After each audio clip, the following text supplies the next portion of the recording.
Hello, my name is Alison and I am the founder of Frill Factory. I'm here putting myself at the helm of YouTube to share a little bit about my journey. I've been inspired by an incredible human being called Marion Morrison.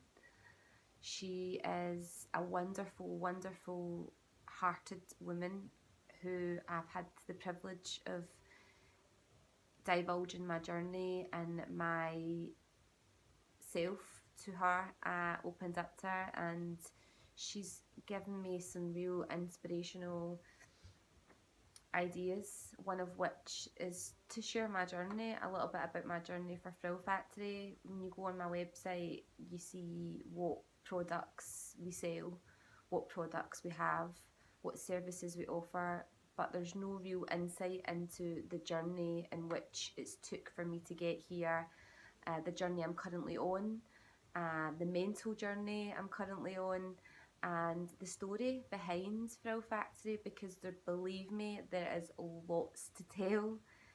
So I wanted to share a little bit about how Frill Factory got its name and what started the seed for Frill Factory. When I graduated, for many different reasons, for factors that happened that were, you could say, tragic, but life's life in it, life happens. I missed out on the grade that I wanted from art school, and I couldn't look at my work for about 2 years after it. I put my portfolio, all my stuff away, and it came with me when I moved, but it didn't get opened, it didn't get unzipped, and I was privileged enough to go and work in regeneration projects across Scotland, one of which was Somewhere Too, where we found new uses for the high street through empowering young people, which was just incredible. We engaged over 3,000 people in a month and a half,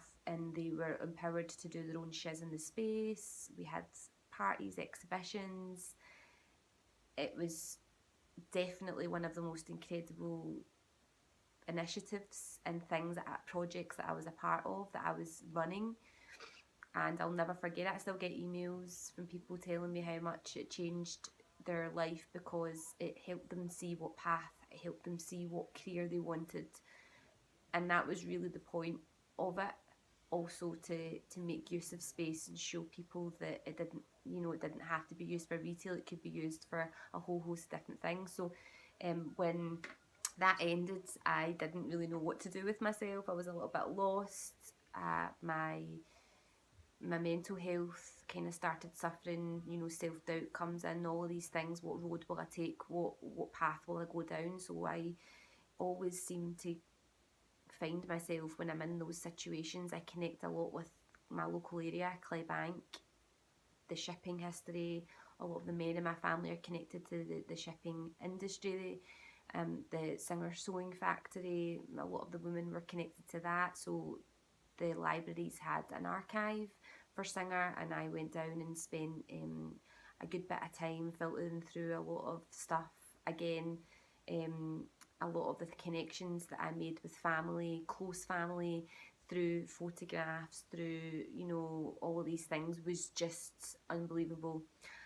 But their business model and the way that we developed people, and the apprentices that came on, 80% of their employment came on as apprentices and started through a development programme that culminated a lot of things, not just practical knowledge of how to make a sewing machine. A lot of other things included, social skills and social inclusion, and being part of a whole social community that they created through Singer, because it was so big. I mean, even the yard that held the pig iron that moulded the soap that was used to make the metal for the sewing machines was like 1.5 miles big.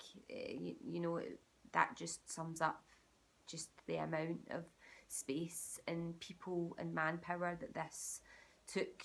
So anyway, that Frill Factory was born from that point. I'd always known I'd wanted to start my own business. I'd always known I was meant for something. I didn't know what that was, through the filtering of life and pressures, and pressure to get a job, and trying to fit in.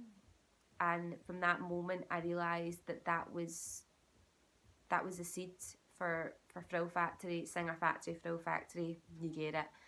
And the journey began from that point. That was about 3 years ago that this happened.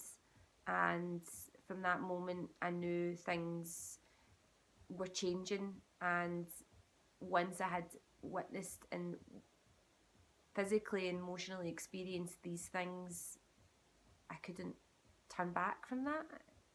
You know, people say ignorance is bliss, and you know, I do believe that to an extent, but this was had opened my eyes, and there was kind of no way back, and I had to learn to almost embrace the path and embrace what was meant for me, which took on a whole new mental journey, and there was a lot of adversity and a lot of things that happened, and amongst that I'm going to share with you in the future. But for now, I just wanted you to know how inspired we are by Singer. Our frills are made by nothing but Singer sewing machines, one of which was my grand's Singer sewing machine, and it's a very close part of the business, and it's a huge inspiration. So thank you so much for listening, and watch the space.